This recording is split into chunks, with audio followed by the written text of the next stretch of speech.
What if I told you that you could write an entire novel in 30 days? That's the method that has been used by participants of National Novel Writing Month for over 2 decades. The premise of No Plot, No Problem by founder Chris Baty tells you exactly how to do it. I'm Zara Hoffman, the founder of Inimitable Books, and in today's video, I'm going to be diving into the book that has made fast drafting a global phenomenon.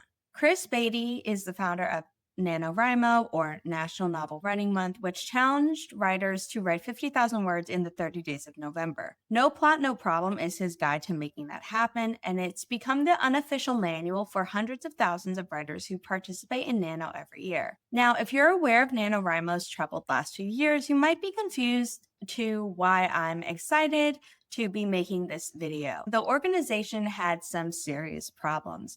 Back in 2023, it was revealed that they had grossly mishandled an online forum moderator, sending inappropriate links to young writers.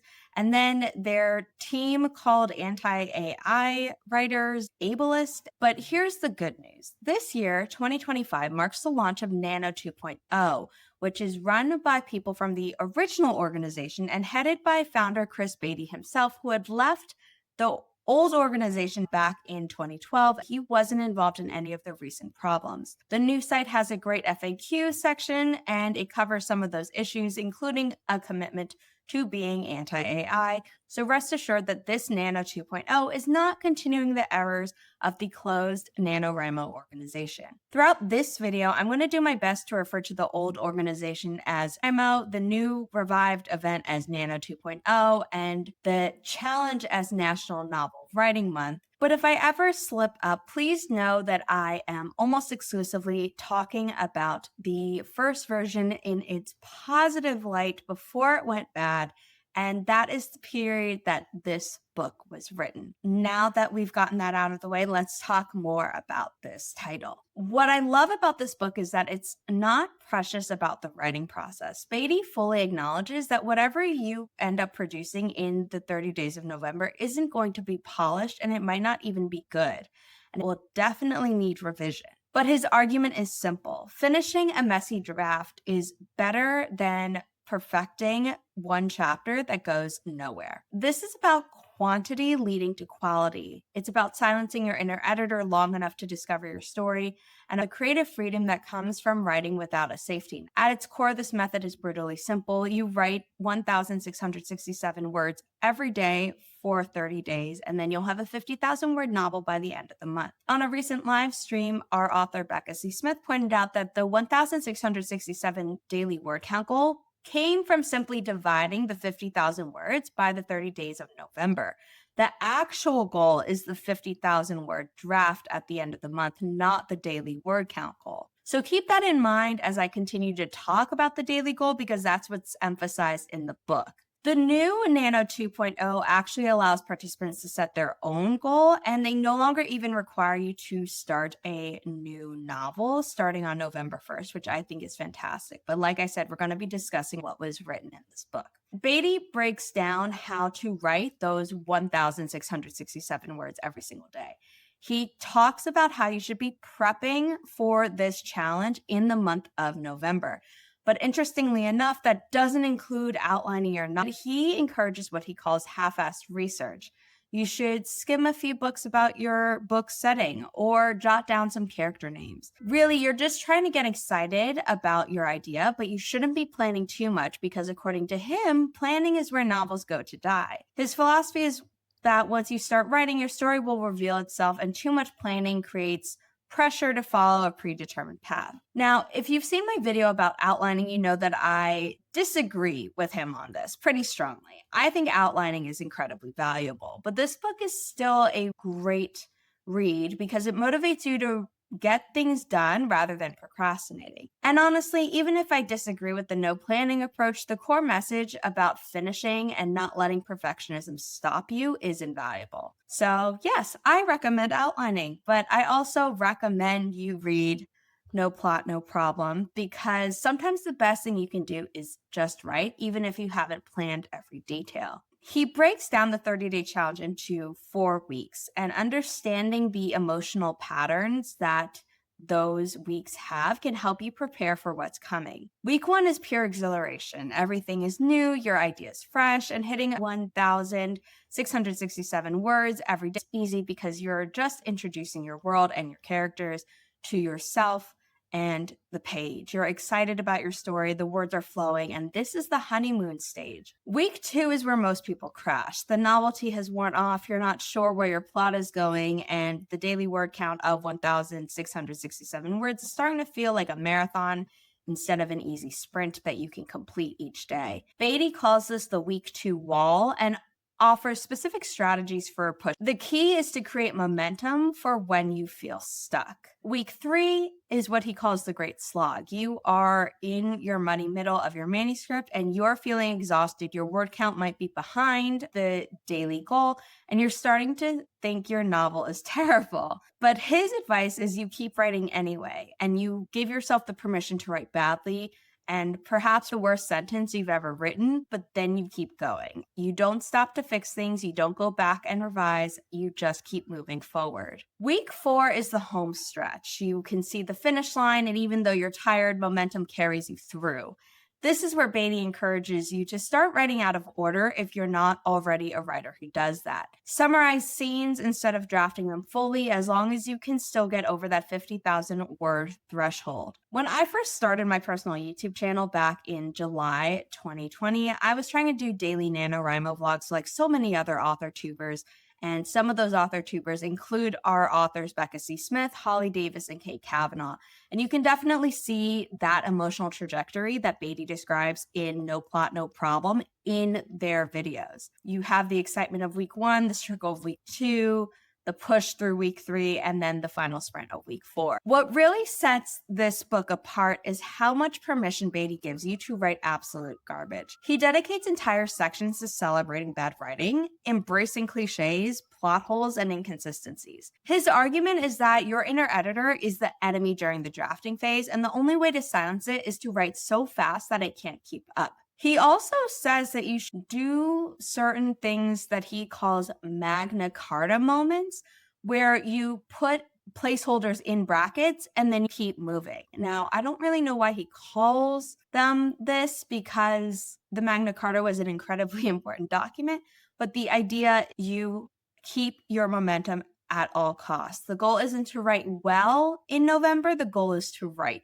period. And honestly, this is something I've experienced firsthand. When I was writing and self-publishing a whole trilogy from start to finish, writing book 1 through publishing book 3 in 90 days back in 2021, I didn't have time to doubt my writing. I had to get it on the page and then fix things later in revision and editing. That forced speed actually freed me creatively in ways that my careful planning often doesn't. That's not to say that you shouldn't be outlining. I had an outline to guide me. My favorite concept in No Plot, No Problem is Baty's argument that quantity creates quality, and you may be aware of the 10,000 hours mastery rule.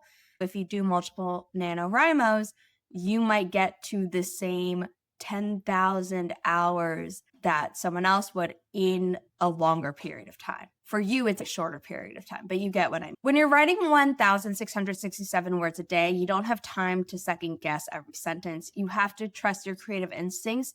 And what happens is that you stumble onto ideas and character moments that you might not have been able to plan. Some of my best writing has happened when I was racing to hit a word count goal and my creativity just took over while the logical controlling part of my brain got pushed to the side. That doesn't mean you shouldn't be outlined. He talks about how the story you plan in October, in whatever capacity that is never the story you actually write in November. And so that's why he recommends you don't do much planning at all, so you don't have any stress, pressure, or disappointment when you go off outline. Because when you're in the middle of drafting and actually living in your characters' heads and experiencing the world you're creating, you're going to have completely different story possibilities emerge than the ones that you create with your logical brain in a planning phase. For me, after years of outlining, it's less about diverging from the plot I plan out and more about how things often take longer to fully resolve than I write down in my planning outline. So chapter counts are almost always wrong for me. love that this book gives you permission to write without an outline or to diverge from whatever plan you've made.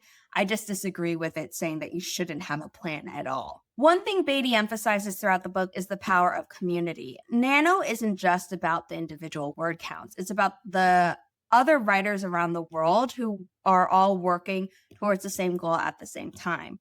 Now, like I mentioned, NaNo 2.0 actually doesn't have a singular goal for everyone to follow, the 50,000 words in the month of November in a new draft of a completely new novel on November 1st. So this is not 100% true anymore, but working towards a certain goal and knowing that a bunch of other writers are also working very hard during the month of November is encouraging.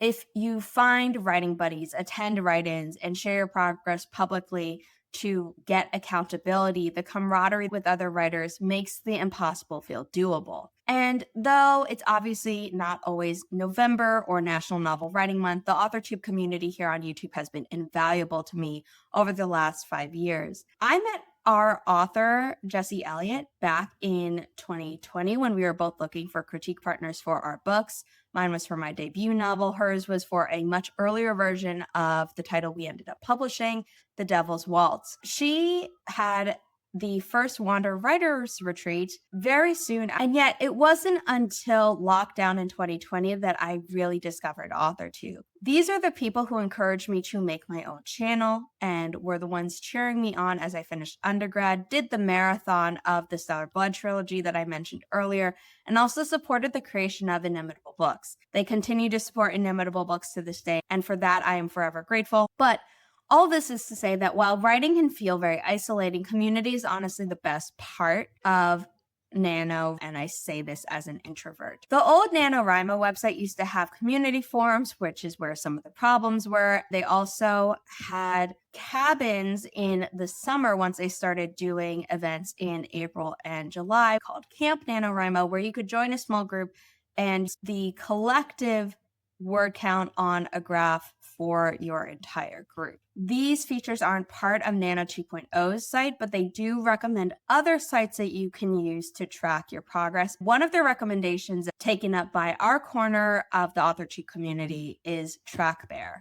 Our author, Kate Kavanaugh, made a TrackBear challenge leaderboard where you can join a team based on an alliterative color and animal, and I will leave that link down below if you want to join. It will give you the visual tracking magic we no longer have, at least at the time of recording in 2025. My favorite takeaway of this book is Baty's insistence that crossing the finish line, and any finish line, especially now that NaNo 2.0 doesn't have the 50,000 word count requirement, changes you as a writer. It doesn't matter if your words are good, and it doesn't matter if you end up cutting most, if not all of them.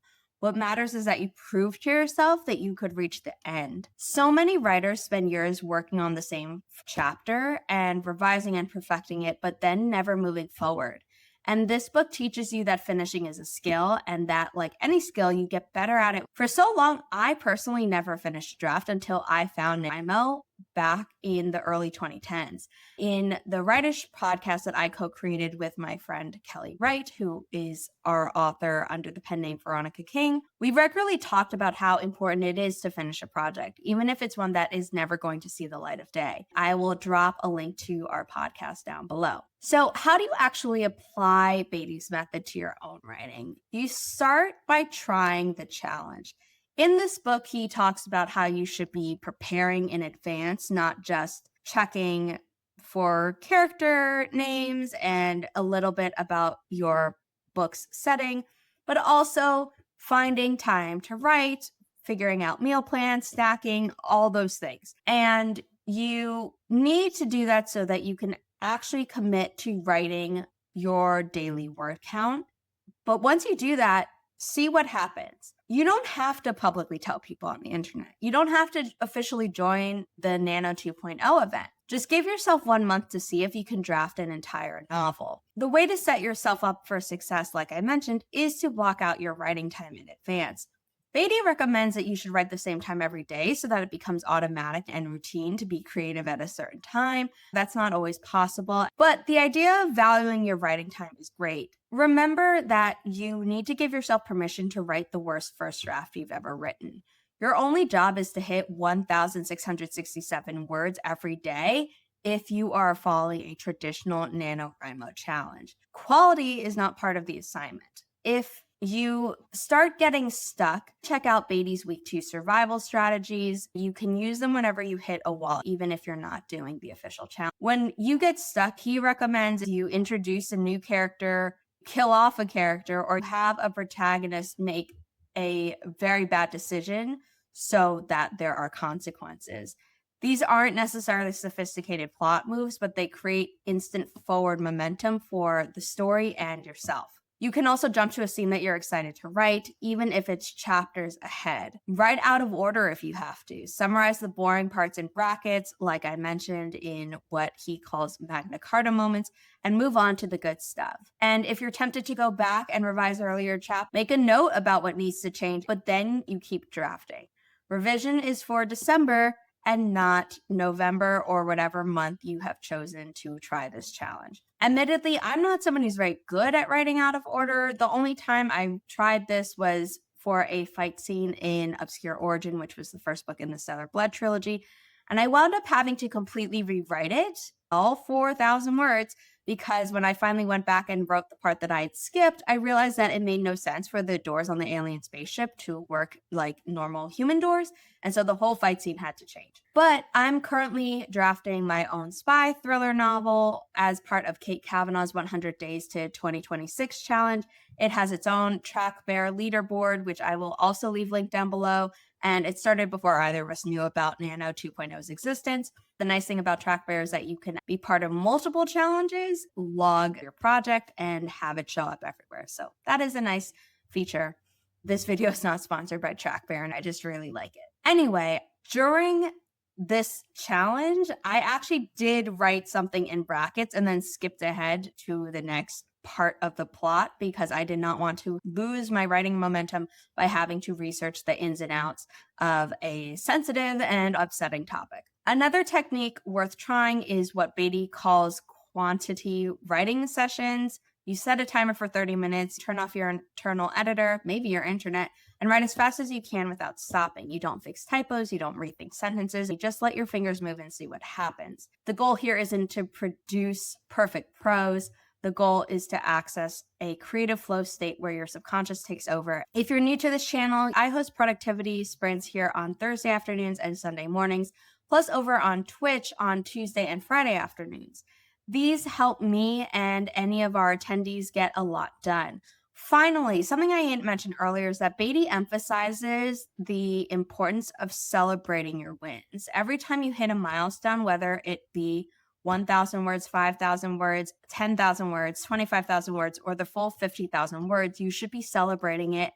And not in a "I'll reward myself later" way, but in an immediate joyful acknowledgement that what you just did was hard and you still did it. This could be as simple as texting a friend, posting your word count publicly, or literally doing a victory dance in your living room. Whenever I publish a book, either under my own name or through Inimitable Books, I like to get a cupcake from my favorite bakery. And if deadlines allow for it, I also give myself the permission to stop working for the rest of that day, beyond checking social media and talking about the publication of said book. The point is to train your brain to associate finishing with positive feelings, not just the exhaustion and relief from no longer having this on your to-do list. No plot, no problem matters, even if you never plan to join the official NaNo 2.0 challenge, because it completely reframes what drafting is for. Drafting isn't about producing good writing, it's about discovering your story and giving yourself raw material to work with that you can fix later. It's about proving to yourself that you can finish something. Yes, it will need revision, and you will revise it. It will take months of editing if you are being careful and precise, but you'll actually have something to revise rather than a blank page. If you've ever struggled to finish a first draft, I highly recommend you read No Plot, No Problem. I will leave some purchase links down in the description. Before we dive further into rapid writing methods in this playlist, you should check out our writing routines that actually work for busy authors playlist where I cover how to create a sustainable writing habit that fits your life. And that foundation will make any fast drafting method much more effective for you. Up next in this playlist, I'm going to be talking about Book in a Month by Victoria Lynn Schmidt, which takes a much more structured approach to fast drafting with templates and other exercises. Don't forget to like this video, subscribe to our channel, and hit the bell icon so you don't miss any future videos from us. If you've ever done NaNoWriMo or attempted the 50,000 word challenge on your own, please drop a comment down below. Did you finish? What week was the hardest?